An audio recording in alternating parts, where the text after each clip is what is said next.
देखिए, reserve bank ने Kotak Mahindra bank के खिलाफ दो बड़ी कार्रवाई की है। पहली बात तो ये कि कोटक महिंद्रा बैंक अब कोई भी नया क्रेडिट कार्ड जारी नहीं कर पाएगा।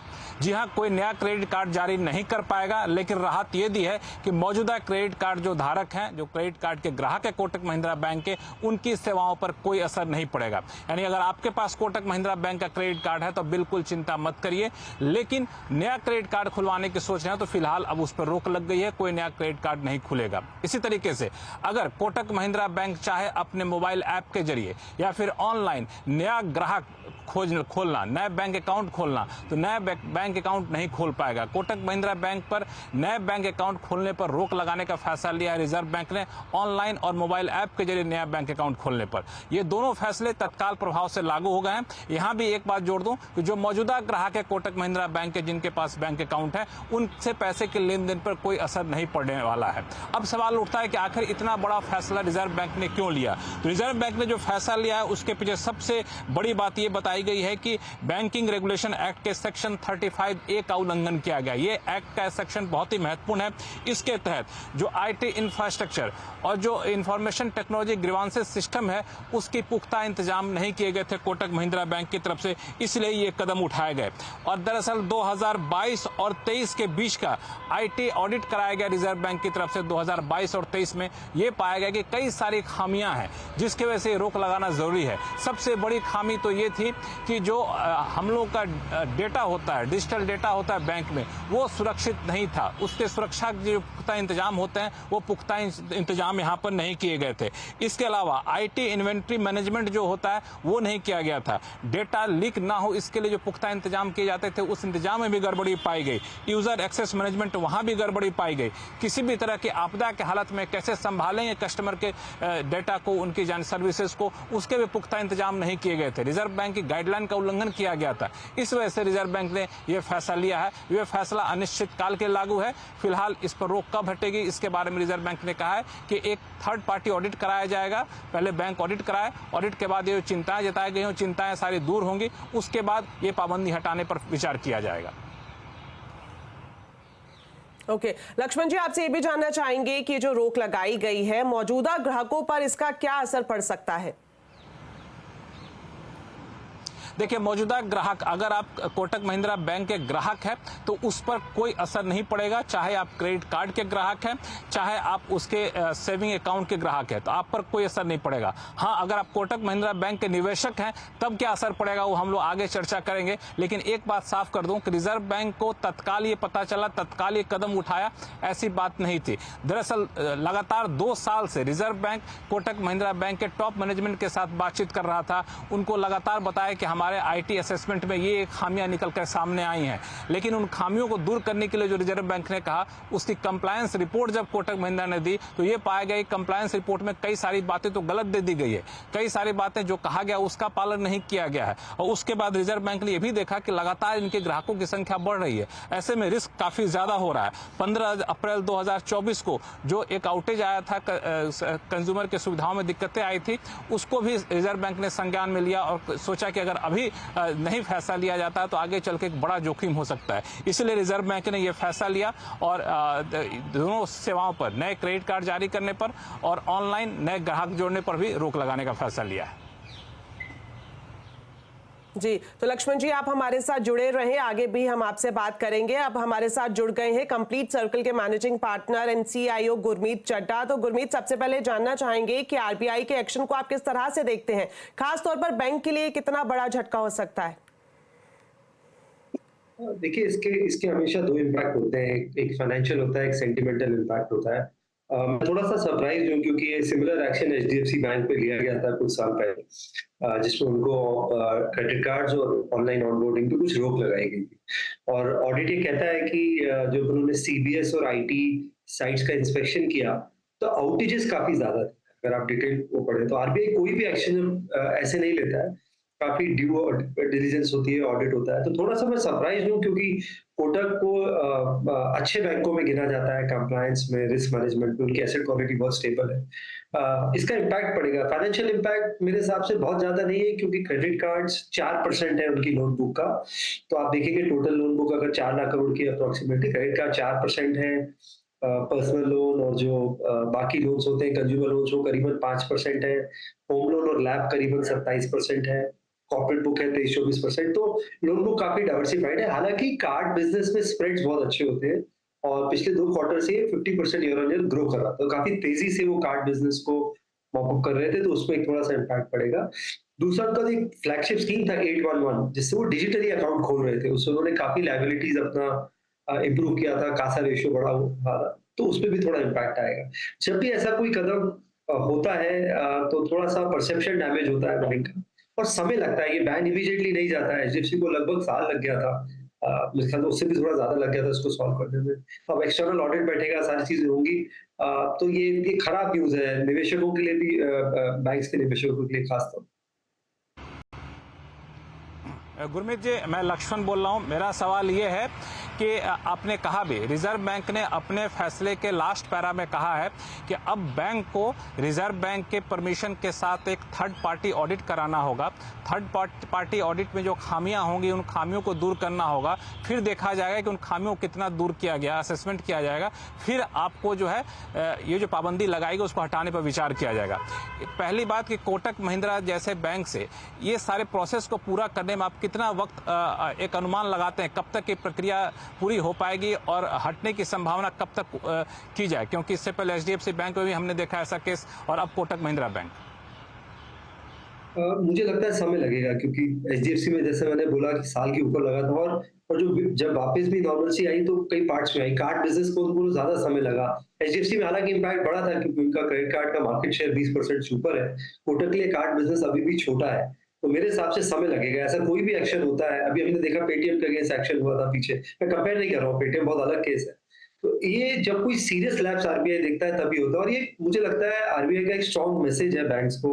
हम डिजिटल एज में है, कोई भी डिजिटल इंफ्रास्ट्रक्चर पे कॉम्प्रोमाइज बैंक जो है, आरबीआई जो है उसका टॉलरेंस लेवल नहीं है। चाहे वो आउटेजेस है, डेटा सिक्योरिटी है, यहाँ पे आरबीआई एक बेंचमार्क सेट करना चाहता है, इसलिए बड़े बैंक्स पे भी ये एक्शन हो रहा है। तो ये कोटक अकेला आइसोलेटेड केस नहीं है, पीछे भी कई ऐसे एक्शंस बाकी सारे बैंक्स में भी हुए हैं, स्मॉल फाइनेंस बैंक्स में हुए हैं, एनबीएफसी में हुए हैं। तो ये क्लियर मैसेज है। और हम डिजिटल एज में है, थेफ्ट के चांसेस बढ़ते हैं, तो डिजिटल इंफ्रास्ट्रक्चर पे बैंक्स को इन्वेस्ट करना पड़ेगा। ये क्लियर मैसेज है पूरी इंडस्ट्री के लिए।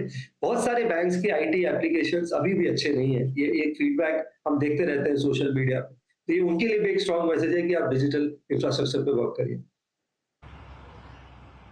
बिल्कुल, मैं यही सवाल आपसे पूछना चाह रहा था कि अभी राहत ये दी गई कि कोटक महिंद्रा बैंक के जो कस्टमर हैं, अब मौजूदा कस्टमर, उनको चिंता करने की जरूरत नहीं, उनके सर्विसेज बदस्तूर जारी रहेंगे। लेकिन कोटक महिंद्रा बैंक के जो मौजूदा निवेशक हैं, इन्वेस्टर हैं, उनके लिए आपकी राय क्या होगी?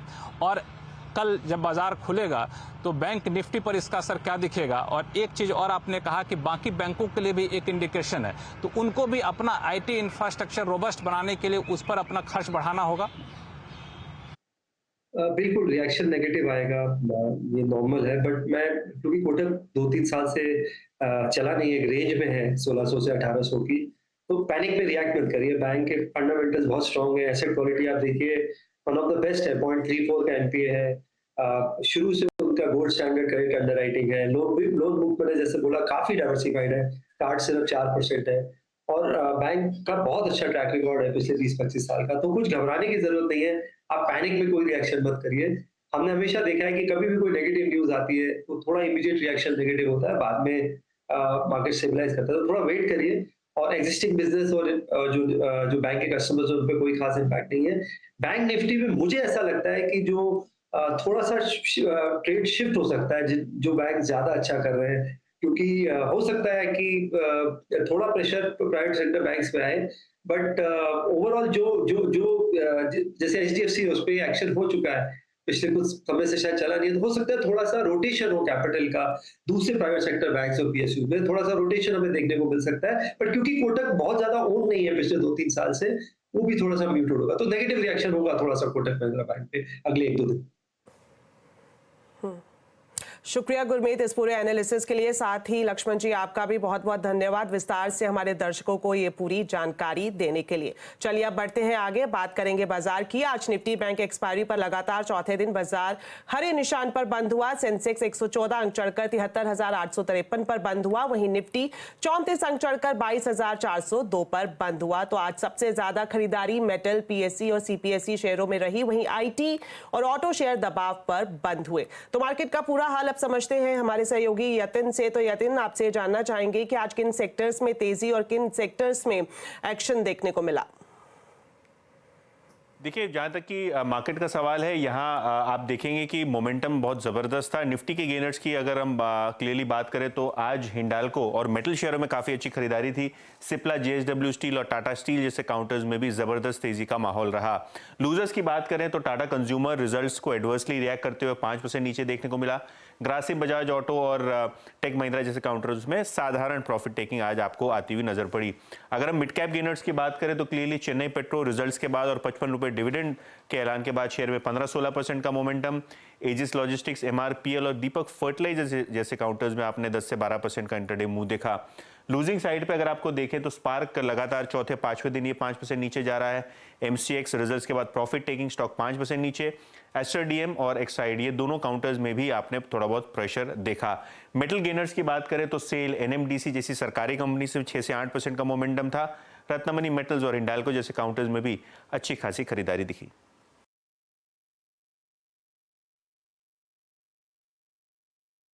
शुक्रिया यतिन इस पूरे मार्केट अपडेट के लिए। और अब बुलेटिन में वक्त हो गया है चुनावी महासंग्राम की खबरों का।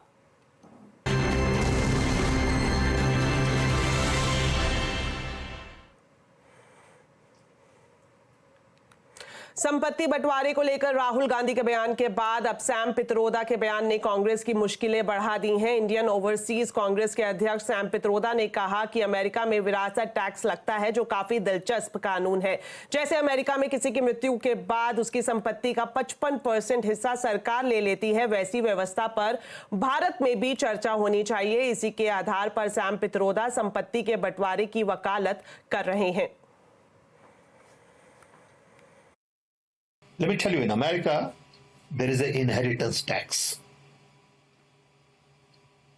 So if, let's say, one has $100 million worth of wealth, and when he dies, he can only transfer probably 45% to his children.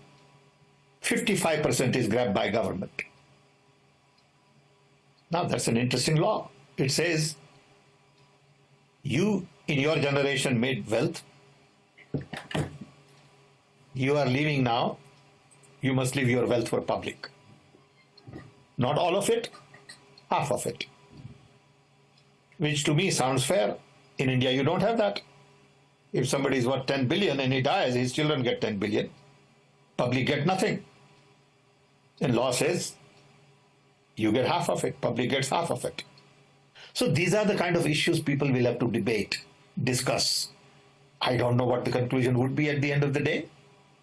But when we talk about redistributing wealth, we are talking about new policies, new programs that are in the interest of the people and not in the interest of super rich only.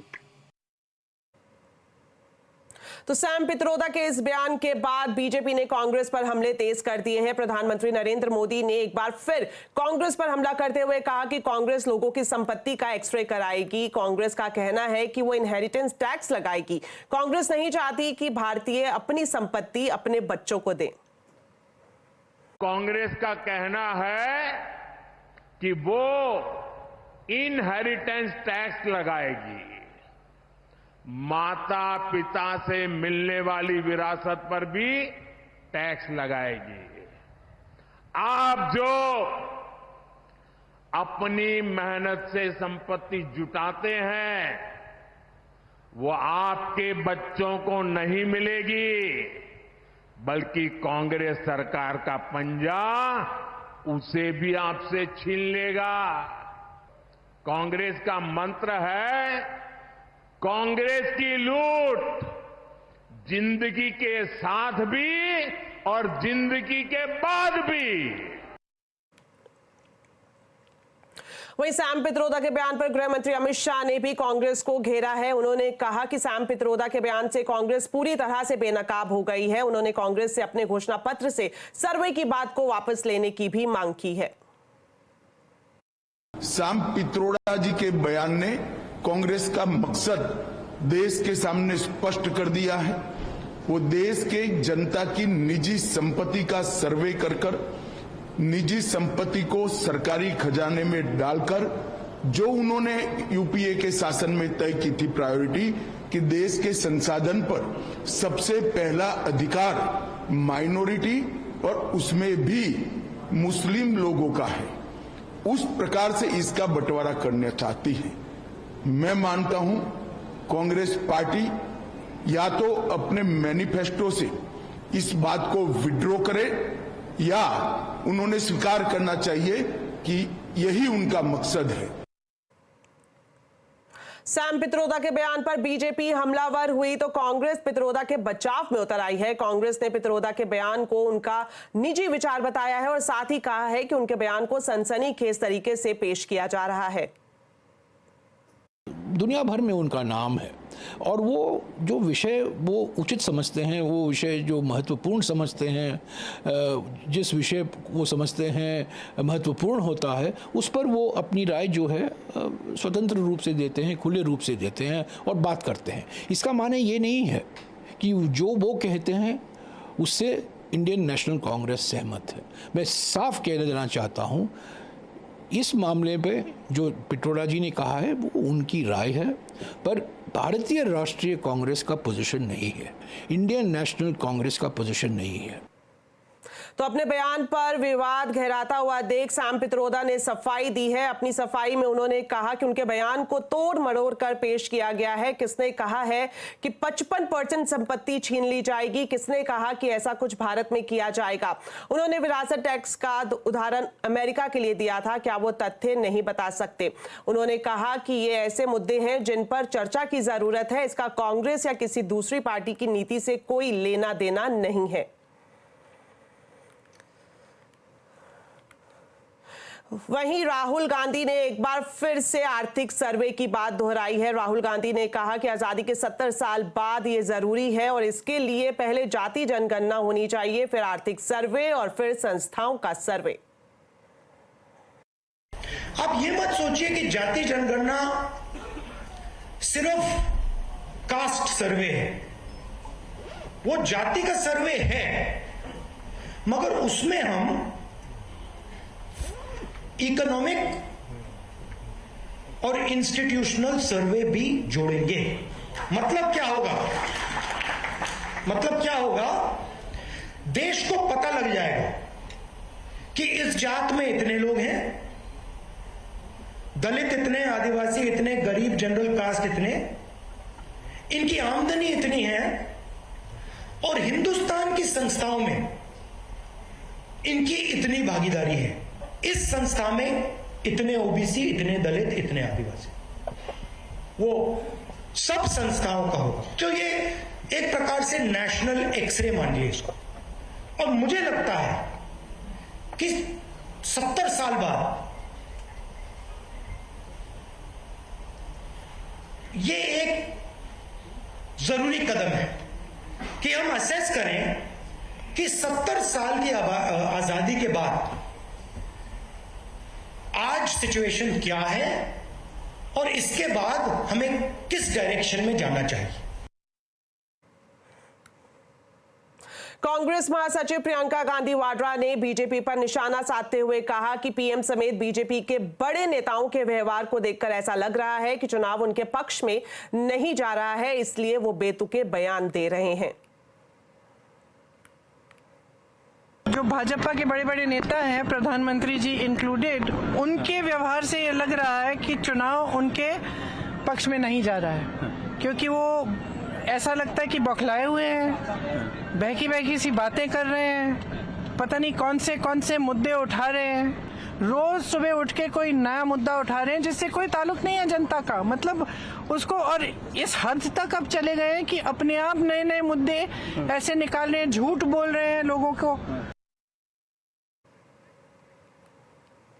तो राहुल के संपत्ति के बंटवारे और Sam Pitroda के विरासत tax वाले बयान से क्या कांग्रेस फंस गई है? आज चुनाव अड्डा में इसी पर करेंगे बड़ी चर्चा शाम 7:57 पर। तो चलिए, वक्त हो गया है एक छोटे से ब्रेक का। ब्रेक के बाद जल्द वापस लौटते हैं। आप देखते रहिए आवाज समाचार।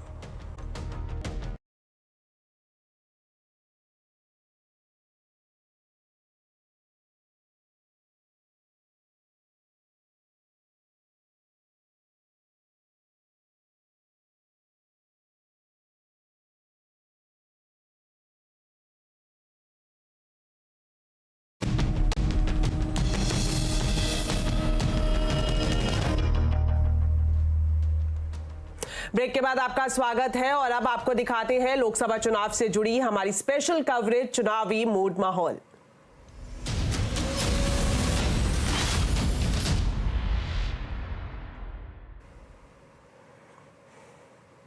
तो चुनावी मूड माहौल में आज आपको लेकर चलते हैं मेरठ। मेरठ की पहचान खेल सामग्री और ज्वेलरी मैन्युफैक्चरिंग से जुड़ी हुई है। यहां से विदेशों में भी बड़े पैमाने पर एक्सपोर्ट होता है। दूसरे फेज में यहां वोटिंग होगी। ऐसे में कारोबारियों के मन में क्या कुछ है, ये जानने की कोशिश की हमारे संवाददाता आलोक प्रियदर्शी ने। आप इंडिया इंडस्ट्रीज एसोसिएशन के मेंबर हैं और किस तरह से आप चीज़ों को देखते हैं कि मेरठ में पिछले अगर देखें तो 10-15 सालों में जो यहाँ की इंडस्ट्री है कितनी फली फूली है, कितनी बढ़ी है और आगे क्या आप इसका रोड मैप देख रहे हैं? देखिए, सबसे पहले मैं 10 साल का तो विवरण दे सकता हूँ। जो हमारी इंडस्ट्री पूर्व 10 साल पहले प्रताड़ित थी एक्साइज ड्यूटी से, परिवार को 2 जगह बांट रखा था। 10 साल पहले हमारे जो तत्कालीन एमपी, उन्होंने हमारे को एक मंच पे लाके एक्साइज के अंदर सुधार करा के 2% करा दी थी, जो 2 और 12% थी। ये पूरा जो स्पोर्ट्स इंडस्ट्री है, जो फिटनेस इक्विपमेंट्स हैं, इन कारोबार को लेकर आपको क्या लगता है मौजूदा सरकार की पॉलिसी ठीक है या बदलाव की जरूरत है? यहाँ पर पूरे जो एक तरह से जो लोकसभा चुनाव चल रहे हैं इसके परिप्रेक्ष्य में मैं पूछ रहा हूँ। देखिए, इसके अंदर पॉलिसी तो बहुत अच्छी है, लेकिन अभी तक कागज पे चल रही है। जो हमारे को आवश्यकता है, जमीन की आवश्यकता है, जो नहीं मिल पा रही है, जिसके लिए हम वर्षों से संघर्ष कर रहे हैं। अगर मिल जाती है तो हम अपने को एक्सपेंशन करने की भी जगह मिलेगी। जो नए बच्चे आ रहे हैं वो नया उद्यम भी इसमें लगा सकेंगे।